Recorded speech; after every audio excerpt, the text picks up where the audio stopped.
de iniciar un nuevo episodio de nuestras mesas de análisis sobre la marihuana y las diferentes aristas que hay para revisar su regulación en nuestro país. Saludo con muchísimo gusto. El día de hoy nos acompaña Sara Snap, ella es cofundadora del Instituto RIA. Gracias, Sara. Buenos días. Bienvenida. Muchas gracias. Julio Senil, a quien ya hemos tenido en estas mesas, director del ecosistema canábico mexicano. Bienvenido. Muy buen día. Bienvenido como siempre. Y hoy nos acompaña Miguel Ángel Mancera Espinosa, coordinador del grupo parlamentario del Partido de la Revolución Democrática en el Senado de la República. Bienvenido, senador, ¿cómo está? Gracias, Mónica. Pues antes de arrancar con nuestro análisis del día de hoy, vamos a hablar de los mitos y las realidades del cannabis. Vamos a ver esta información.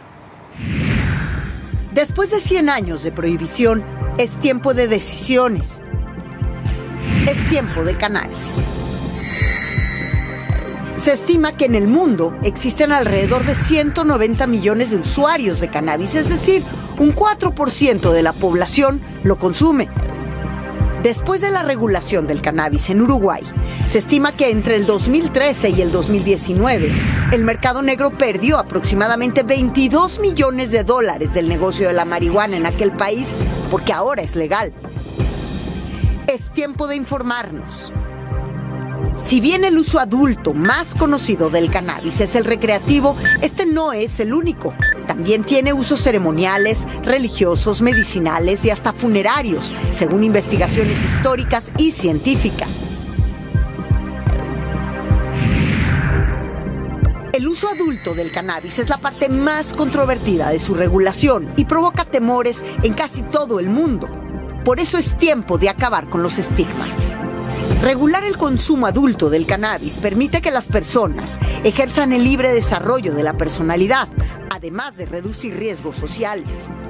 Países como Canadá, Uruguay o Chile modificaron sus leyes con el objetivo de proteger la salud pública y minimizar los daños que causa el mercado negro de la marihuana.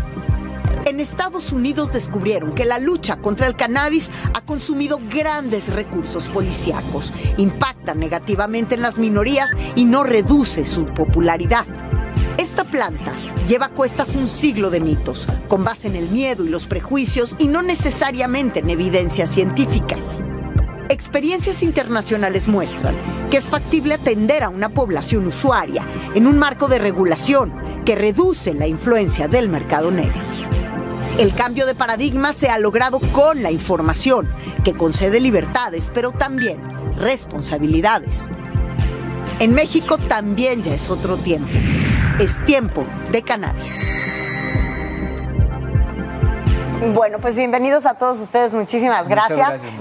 Yo quisiera comenzar con Julio y con Sara, por algo que ya comentábamos aquí mientras ustedes veían esta información al respecto de, ustedes están amparados, ustedes tienen su amparo y pueden hacer uso del cannabis, sin embargo no han podido traer la semilla. Eso me ha llamado poderosamente la atención. Entonces, ¿qué sí han podido hacer con este amparo que tienen? Yo soy más reciente con mi amparo. Sí. Sara tiene un poquito más de experiencia al respecto. Sí. Nos puede platicar mejor. Bueno, yo desde 2018 tengo mi amparo, fue el cuarto amparo en la Suprema Corte, en la segunda sala, y justo el tema era sobre las semillas, de poder importar las semillas. Así es. Lo que sucedió, y pues Julio y la revista Cáñamo nos ha acompañado en todo este proceso, en el proceso de intentar importar las semillas, es que COFEPRIS puso ciertos trámites que necesitábamos cumplir para poder importar esas semillas. Y en otras jurisdicciones las semillas no son ilegales, sino que es solamente en territorio mexicano y en algunos otros países. Entonces, ellos nos pidieron, por ejemplo, certificados fitosanitarios para las semillas. En España y en Holanda no dan ese tipo de certificado. Entonces, en realidad lo que hemos venido viendo es que hay una burocracia general que COFEPRIS intentó establecer para hacer frente a los amparos,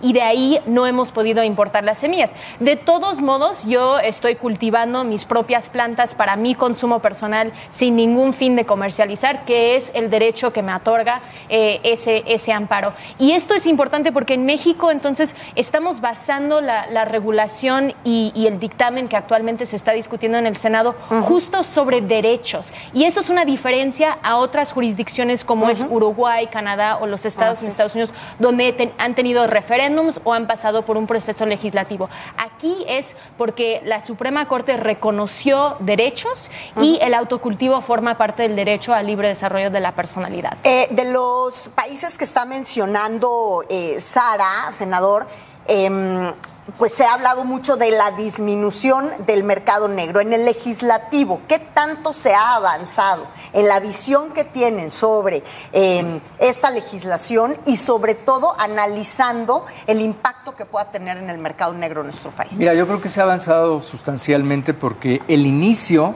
habrá que recordar, el inicio de esto, el saque, lo hicimos solamente con la visión del uso medicinal de cannabis.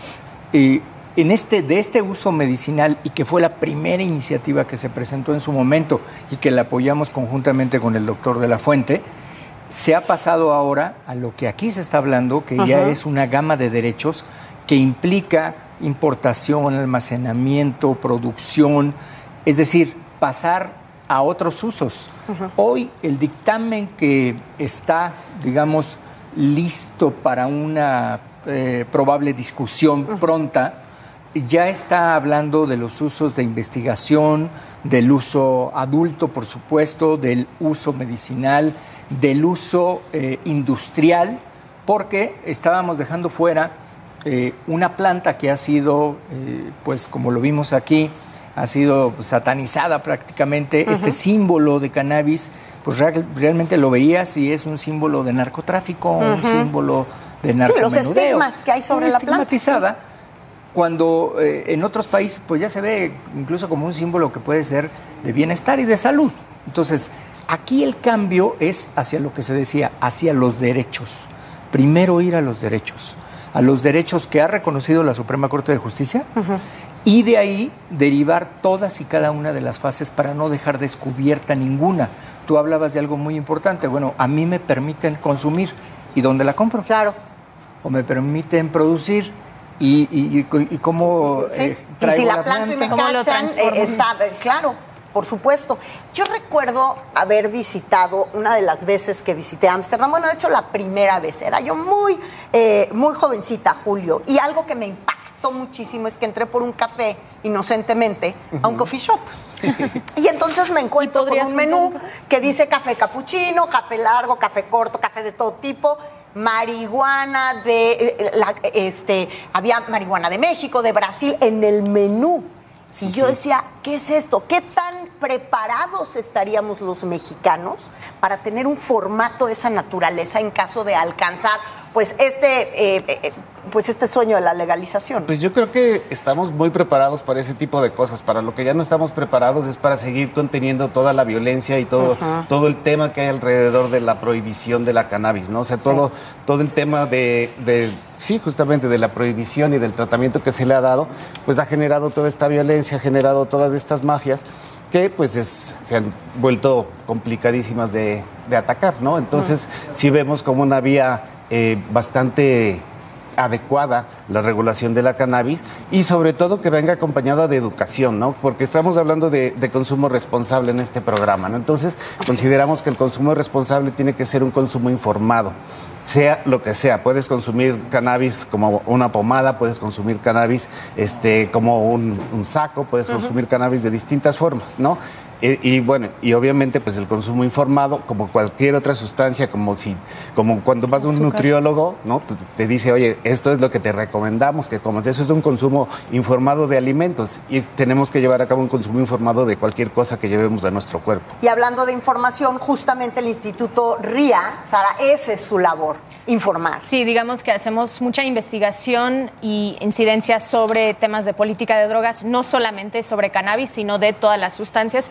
Y siempre hemos dicho, la educación no está peleada con la regulación. Lo que sí creemos es que es muy importante ya hacer una regulación legal, empezando con cannabis, para que haya esa información, para que las personas puedan acudir a instancias de salud y tener esa información. Ahorita hemos alejado a las personas de las instituciones de gobierno, y justo la idea es transformar eso. Y creo que un gran cambio que también hemos visto en estas discusiones legislativas es de que hemos hemos cambiado de decir vamos a regular este mercado y crear un mercado nuevo, vamos a transitar este mercado. Entendemos que un mercado existe, que el 89% de las personas que usamos cannabis lo usamos de una forma sin ningún problema en nuestra vida profesional o personal, y esos son datos de la ONU.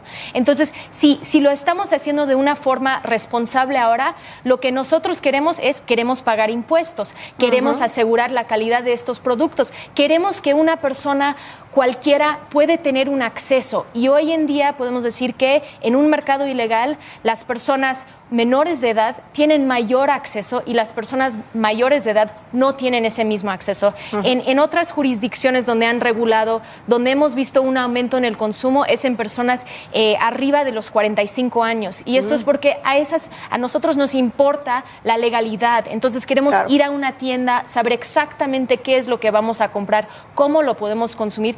Eso se llama el consumo responsable, consumo informado, y nuestra labor es ahora transitar ese mercado ilegal a un estado legal, a una normatividad donde esas personas, esas comunidades que hoy en día cultivan, tienen derechos y ellos pueden participar y aprovechar de este mercado legal. Claro. Así puede tener esos impactos sociales que queremos, creo que todos, y por eso abogamos también por una regulación. Claro. Y tener, cuidado de no sobreregular las cosas, porque también ahí tiene que ser operable. Tiene que ser como el tabaco, como el alcohol, muy similar, y de pronto no poner leyes que no deberían de existir, ¿no? Ahora, la pregunta también es desde el legislativo. A mí una cosa que me ha sorprendido muchísimo a partir de que tenemos estas mesas de análisis es conocer el tamaño de la industria canábica que ya existe en nuestro país y que están en sus marcas listos fuera para generar muchísimos empleos, para generar impuestos, que ahorita que tanto lo necesitamos en la recuperación económica,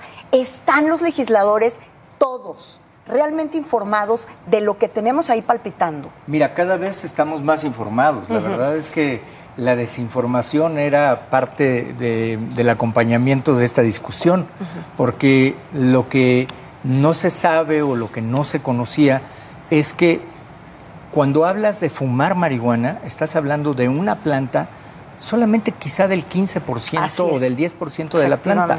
Todo lo demás no tiene nada que ver con eso. Estamos hablando de la utilización ahora de una planta para los efectos de investigación, para los efectos, por supuesto, de industrialización, para los efectos cosméticos, para muchísimas recreativos tareas. En otros sentidos. La parte de fumar, hay que saber incluso si la planta es hembra, si la planta es macho, la posibilidad de generar estos fenómenos de transformación industrial, pero estamos insistiendo en algo. Primero vamos hacia los derechos. O sea, no tenemos que perder este rumbo primero de los derechos y construir sobre esa base un desarrollo que puede ser potencial para México altísimo. Sí. Yo lo he dicho y lo dije en tribuna. Puede ser un antes y después esta ley. Esta ley general sobre cannabis. Puede ser un antes y después, pero hay que conocer y hay que saber que hay una parte que no es psicoactiva de esta planta y que se utiliza para efectos terapéuticos. La planta no tenía reconocimiento de efectos terapéuticos. No, sí, es el famoso estaba pues ahí en un cajón en donde se decía no se puede utilizar porque es un estupefaciente, es una droga. Ahora se reconoce el efecto terapéutico, se sabe. Se llegó al extremo de que se tenía que traer bajo el esquema de contrabando prácticamente para poder aliviar la salud de muchas personas. Y eso es otro tema importante y esta pregunta iría para los tres, fundamental. México es un país donde el turismo está activo en muchos terrenos. El turismo canábico es otra potencial negocio fundamental para nosotros porque es increíble que en México ilegalmente, por supuesto, se cultive, se vende, se exporta y México lo consume exportado mucho más caro. O sea, eso es ya el colmo de los colmos en este sentido, ¿no? Claro. Sí, bueno, ahora se están dando fenómenos de legalidad en distintas partes de Estados Unidos, por ejemplo, que es nuestro vecino más cercano que tiene ya una regulación andando. Y pues sí, se da el fenómeno de que de pronto ves en Tijuana gente que se cruza y compra su marihuana en San Diego y se va. Pero marihuana que se cultivó en México, además. Pues en muchos en California ya no, pero en México, sí. Claro. Digamos que en Texas, sin duda, eso sería la relación. Yo creo que algo también, digamos que hoy en día tenemos turismo de alcohol desde Estados Unidos a México, porque aquí puedes tomar alcohol a los 18 años y allá a los 21. Entonces sabemos que mucha gente viene a tener sus vacaciones aquí y consumir alcohol. Con cannabis podría ser lo mismo y tendríamos diferentes variedades, técnicas de cultivo. Podemos pensar en que en Guanajuato sería diferente a los cultivos en Oaxaca, etcétera. Y eso es algo que hay muchísimas personas que están listas para emprender estos caminos. En el Instituto RIA damos cursos sobre cannabis y hemos tenido propuestas de todo tipo y personas que están tan interesados en empezar a hacer educación, en llevar tours, en conocer mejores técnicas de cultivo, en transformar sus propias comunidades, porque algunos vienen de comunidades cultivadoras. Entonces, creo que lo que todos tienen en el centro es esta ley tiene que tener un enfoque de justicia social para que tenga ese impacto en México que tanto necesitamos. Entonces, no es la comercialización, son los derechos, son los múltiples usos y el consumo adulto informado, responsable, que sabemos que existe, pero al final de cuentas lo que queremos es cambiar la situación de México y que esto no va a ser la varita mágica que va a cambiar por completo a todo, pero es un paso en muchos que tenemos que tomar y ya hay una fecha límite del 15 de diciembre que tienen que estar aprobada la ley en el Senado. Nosotros esperamos que ya van avanzando antes para que se incluya en el presupuesto, que le hemos hablado con el senador, pero es muy importante que la gente sepa que ya hay una fecha, ya no es si sí o no, sino cómo. Y esto es cuando entonces necesitamos a las personas que están a favor que vayan hablando a sus legisladores y decirles, yo estoy a favor porque quiero hacer comestibles, porque quiero hacer pomadas, porque me gusta, porque yo lo quiero consumir y no tengo un acceso seguro. Entonces creo que hay muchísimas personas bajo ese esquema y que están pidiendo eso a sus legisladores. Senador Mancera. Vamos hacia esa regulación, yo no tengo duda. Nosotros en el grupo parlamentario estamos apoyando, pero lo veo en los diferentes grupos parlamentarios. Yo creo que hay un concierto de apoyo político para que esto salga, para que salga, por supuesto, antes de que termine nuestro periodo legislativo en diciembre, para que salga con todos estos usos, es decir, no nada más un uso terapéutico o un uso medicinal, sino ya con todos estos usos, para que se avance hacia el instituto y para que se pueda tener un nuevo enfoque desde el punto de vista penal. Hoy estamos discutiendo todavía cantidades, hoy estamos discutiendo todavía penalidades, hoy estamos discutiendo todavía muchos de estos tipos de licencias, pero el avance ha sido sustancial y yo estoy seguro que para diciembre, porque además es una orden de la Suprema Corte de Justicia, lo tenemos que hacer, claro. Vamos a tener una buena ley, cuando menos en el saque de senadores, para que la discusión hacia diputadas y diputados sea también rica y pueda darnos una legislación general y que la gente cada vez se informe más. Eso hoy, Mónica, mucha gente está consumiendo hoy gotas de CBD. Sin duda, claro. Y que les está dando mejores resultados, calidad de vida, que muchas medicinas sintéticas que tienen que ver con otro tipo de fármacos, por ejemplo, para conciliar el sueño, para aliviar dolores. Y la verdad es que nosotros no podemos voltear la espalda hacia esto o a los derechos de los consumidores. Pues es una realidad, pues. Y México no puede quedarse en medio de Sudamérica, que tiene regulación, y de América del Norte, que tiene regulación, y que nosotros nos quedemos nada más como un país que la siembra ilegalmente, y todos los productores que están ahí, que siguen recibiendo pues migajas de lo que puede ser una industria si el Estado toma las riendas como las debe tomar. Así es, y no, mientras tanto, con todo lo que dices tienes razón, y México mientras tanto cuenta muertos, en vez de contar dinero, en vez de contar industria, en vez de contar empleos y en vez de contar impuestos a partir de esto. Muchísimas gracias a los tres por haber estado aquí esta mañana y seguimos hablando de cannabis, por supuesto que sí.